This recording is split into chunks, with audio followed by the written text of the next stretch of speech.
ચલો આજે વાત કરીએ ગુજરાત સરકારની એક ખૂબ જ અગત્યની યોજના વિશે, કુંવરબાઈનું મામેરું યોજના। આજે આપણે આ યોજનાની દરેક નાની મોટી વિગતને એકદમ સરળ ભાષામાં સમજીશું। જો ઘરમાં દીકરીના લગ્નની શરણાઈઓ વાગવાની તૈયારી હોય તો આ માહિતી ખરેખર ખૂબ જ કામ લાગી શકે છે। સરકાર તરફથી મળતી આ નાનકડી આર્થિક મદદ પણ પરિવાર માટે એક મોટો ટેકો બની શકે છે।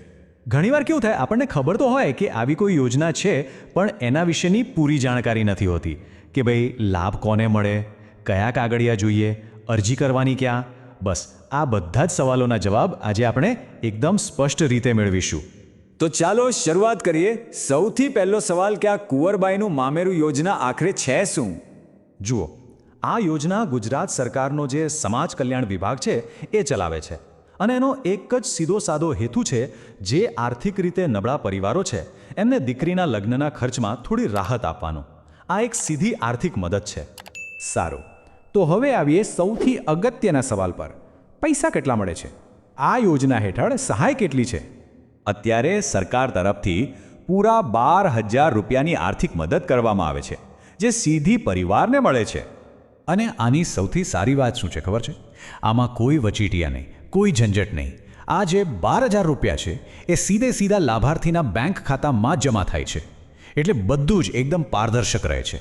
ઓકે, તો હવે એ સમજીએ કે આ યોજનાનો લાભ કોણ કોણ લઈ શકે છે, મતલબ કે એને માટેની પાત્રતા શું છે, કોણ અરજી કરી શકે? જુઓ, આ યોજના ખાસ કરીને સમાજના એ વર્ગો માટે છે જેમને ખરેખર જરૂર છે, જેમ કે ગરીબી રેખા નીચે જીવતા પરિવારો, એટલે કે જેમની પાસે બીપીએલ કાર્ડ છે।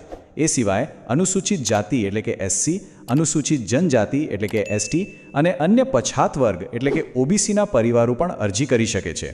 પણ હા, 2 શરતો ખાસ યાદ રાખવાની। એક તો અરજદાર ગુજરાતના જ રહેવાસી હોવા જોઈએ, અને બીજું આ મદદ દીકરીના લગ્ન થઈ જાય પછી જ મળે છે। સારું, માની લો કે કોઈ આ પાત્રતામાં આવે છે, તો હવે અરજી કરવા માટે કયા કયા કાગળિયા તૈયાર રાખવા પડશે? ચાલો એની યાદી પણ જોઈ લઈએ। જુઓ, અરજી કરતી વખતે અમુક દસ્તાવેજો તો જોઈશે જ, જેમ કે ઓળખ માટે દીકરી અને એના માતા પિતાનું આધાર કાર્ડ, તમે કઈ કેટેગરીમાં આવો છો એ સાબિત કરવા માટે જાતિ અને આવકનો દાખલો, પછી લગ્ન થઈ ગયા છે એના પુરાવા તરીકે લગ્નની કંકોત્રી અથવા તો મેરેજ સર્ટિફિકેટ, અને પૈસા જમા કરાવવા માટે બેંક પાસબુકની એક કોપી। આની સાથે રહેઠાણનો પુરાવો, અને જો બીપીએલ પરિવાર હોય તો એનું કાર્ડ પણ જોડવાનું રહેશે। ચાલો, ડોક્યુમેન્ટ્સ પણ ભેગા થઈ ગયા। હવે અરજી કરવાની ક્યાં, જવાનું ક્યાં? એના માટે પણ ઘણા ઓપ્શન છે। ગામ કે શહેરના નજીકના જનસેવા કેન્દ્ર એટલે કે જે સીએસસી સેન્ટર હોય ત્યાં જઈ શકો છો, અથવા તો ઈ ગ્રામ સેન્ટરમાં પણ આ કામ થઈ જશે।